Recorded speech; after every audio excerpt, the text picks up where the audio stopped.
Hi, welcome to Chapter 2 of Cold Calling Made Easy.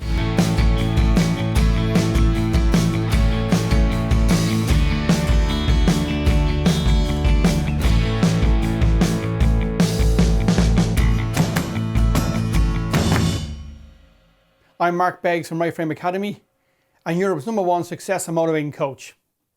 Can we just say one thing? Let the games begin. This is when it starts to get exciting, okay? I'm going to tell you a little story before I tell you what our strategy is for this whole thing, of where the concept came for the game that we call cold calling. And it was very simple. Around 1995, I had this sales director working for me. And he told me this great story about when he was younger. He used to work for this company that did photocopiers and fax machines. And some of the fax, for the younger audience, you might not know what a fax machine is. We used to send things through paper to other offices. It wasn't all by email. But we used to have fax machines and photocopiers. The company he used to work for, the sales director of that company never believed what his salespeople were up to. So every week he used to send them out, especially all the new reps. He used to send them out to industrial parks or industrial estates and other companies to go knocking on doors to find out what other companies had on the premises. What type of machine they had. What type of fax machine did they have? Was it a new or old model? Who did they buy it from? Was it on lease? Could they get a foot in the door? That type of stuff. But he didn't believe all his salespeople were doing that. He didn't trust them. So what did he do? Very simple. He said, every sales rep must bring back a business card from every company they were at. And this was his way of making sure his sales reps were working for him. Very clever. But even more clever, what he did was then, he took a few of the cards and rang the companies to double check. Hi, was my sales rep Tom with you today? Brilliant, thanks a lot, bye. So he didn't trust his people. He didn't trust that they were all going to make calls. And he used to say to them, I want 10 calls today, or 50 calls, or 100 calls. And unless you brought back the business cards, he didn't believe you. And if he didn't believe you, there was a chance you were kicked out the door because you weren't performing. So when I was told this story, I said, God, that's a great way for cold calling. That's a great strategy. Why don't we make it into a game? And I've been using it as a game for the last good number of years with companies that I've been into, sales forces that I've taught, individuals, entrepreneurs, people who start their own companies. This is a type of approach I've taught them. If I had been doing this when I was younger, I reckon I would have signed up more companies for my bookkeeping company and even for other companies that I ran or worked for. So that's why I say let the games begin. Because the game we're going to play is very simple. It's how many business cards can you collect? That's what cold calling is all about. Collecting business cards. We've all collected things. Football cards, baseball cards, action men, Barbie dolls, whatever. We're all collected things as kids. We may all still collect things now as adults. Pens, all different types. We're all into stuff. Stamps, whatever. We all collect things. This is no different. What I'm asking you to do now is to play the game with me of collecting the business cards. But before I take you through step by step in chapter 3, how you're going to approach a company. From the minute you arrive in the car or on the bus to the minute you knock on that door and what to say. Let's go through some of the basic tools you will have to have before you walk in someone's door. Before you start collecting business cards, there's some basic things you need to have. Okay, let's talk about your tools. Right, let's talk about the key tools you need before you leave that car, before you walk up to someone's door. And one of the first things is a folder. You know the worst thing I hate? I hate people who come to meet me with a briefcase overflowing with documents, carrying bits underneath their arms and things falling on the ground. And they're only coming up to talk to me or to try and sell me something. It looks so unprofessional. So the first thing you need is a simple, decent folder. And here's the things you're going to have in that folder. Business cards. Not the ones you're collecting. Your own. You know, I've gone to meetings. I've gone out on sales calls with people. And they're looking through their jackets and their trousers and their wallet. And I'm saying, what are you looking for? Oh, one of my business cards. They can't find them.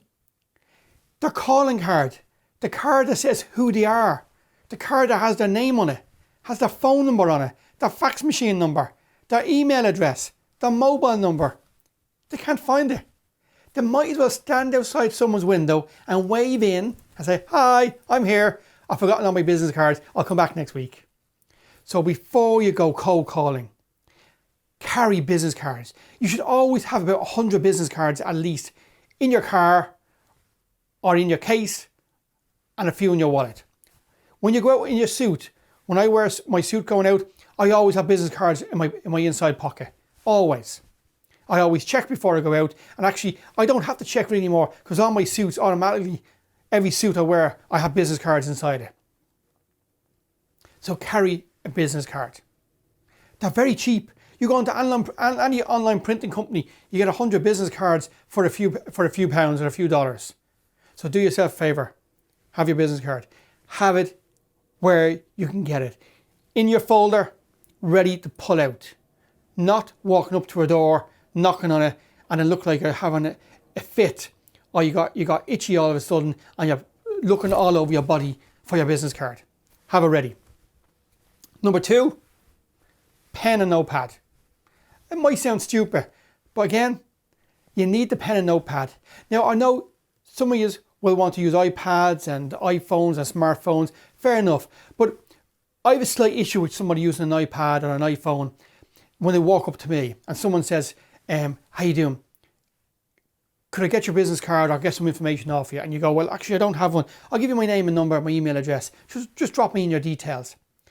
And then there's this silence as they click on the iPad. They go through the menu to look for the notepad. And then they go through all this and then suddenly go, okay, what's your number? I don't have time for that. And most people, when you're going cold calling, it's hard enough to get them to give you the information because they weren't expecting you to call. Now you're asking them to hold on while you power up your machine. And what about your screensaver? Is a screensaver of something that maybe to other people might be a bit inappropriate? Maybe you're on the beach, running away, in your swimming togs or in your bikini, whatever. So the iPad and the iPhone are brilliant for certain things. I still think the old-fashioned notebook, you take it out, write someone's name and number down within 2 or 3 seconds, it's done, off you go, back to the car, and then you can put it into your iPad or iPhone or smartphone or whatever you use. Pen and notepad, important. And the next thing is, you need an information sheet. You don't need a brochure. You don't need the Bible. I'm talking about a 1-page A4 2-sided information sheet about your company. Keep it simple. You're calling in the people who weren't expecting you. You're calling in to introduce yourself. You're not calling in to sell. So on this A4 page, you're going to have the name of your company. You're going to have maybe 1 or 2 bits of information about maybe 1 or 2 products. Maybe you have a key product this month you want to push, or a key service. Have that on the front, explained what it is. Okay, that's important. And maybe the price. I wouldn't recommend putting the price on anything when you're doing a cold calling, because you're only out on a fishing expedition at the moment. On the other side of the A4 sheet, your name, your address, your email address, and your website. I don't like getting information sheets where I can't figure out where the company's based. I can't find the phone number. I can't find the email address.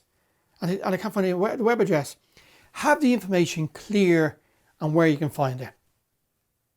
Also, make sure if someone's looking at this A4 sheet, that very quickly, they know who you are, they know what you do, and they know where you're based. That's half the battle. If you've been in business for 50 years, say it on the leaflet. It's a major selling point. 50 years, 10 years, 12 years, say how long you've been in business, but you're only a new company. That's another plus.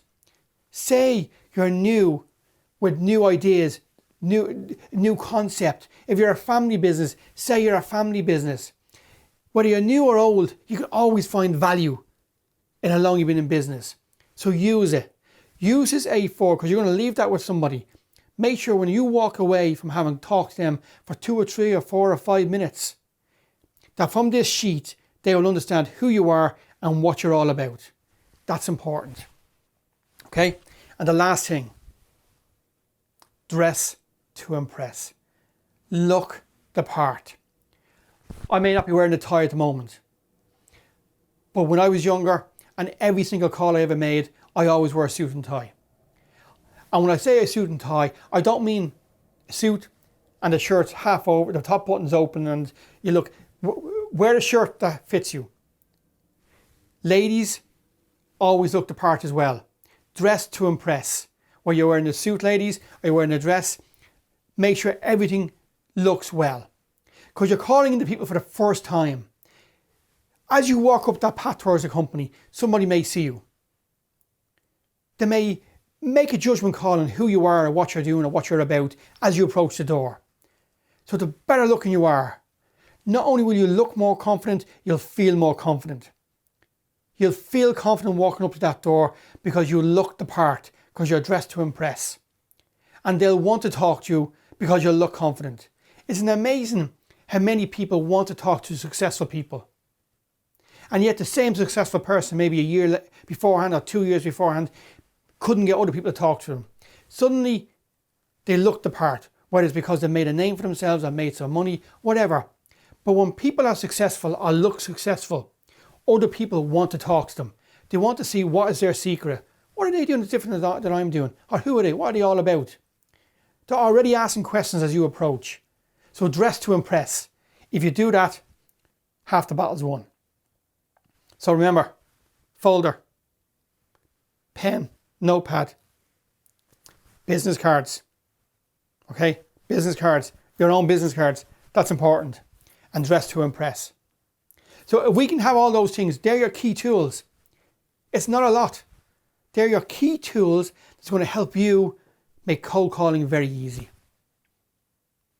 And if you get them right and you look the part, we're halfway there. Okay, in chapter 3, we're going to play the game. We're going to go through the steps and how the game is played. I'm going to tell you how to get out of the car. I'm going to tell you what to say when you hit the door. I'm going to tell you what to do when you leave that building. And how the whole approach will make you very successful. So just to recap, what's the key thing we said in chapter 1? It's a numbers game. Right? This is a numbers game. Number 2, we're not selling. We're not selling. We're going up, getting some information. That's key. Also, the right tools. Make sure you have the right tools. That's another key factor. Okay? So you remember those things and just keep them on board and keep them in your head.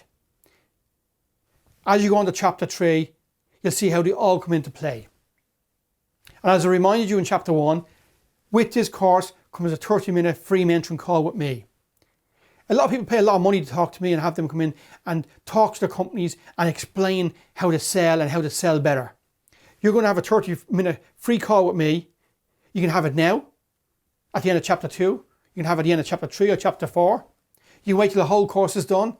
You can wait for a few days, maybe mull things over in your head. It's up to you. We'll give you the details at the end on how you can contact me to schedule that call. But be taking notes now. Make the call with me effective and productive for yourself, because there's value in the call. And make sure the questions you want asked will add value to you. Maybe you're not sure about something.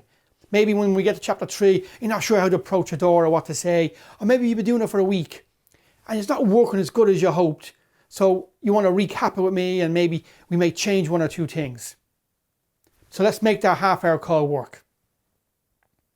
Okay, thanks so much for listening to chapter 2. In chapter 3, we're going to really play the game. We're going to go cold calling. We're going to go out there and start making money and making doors open for us.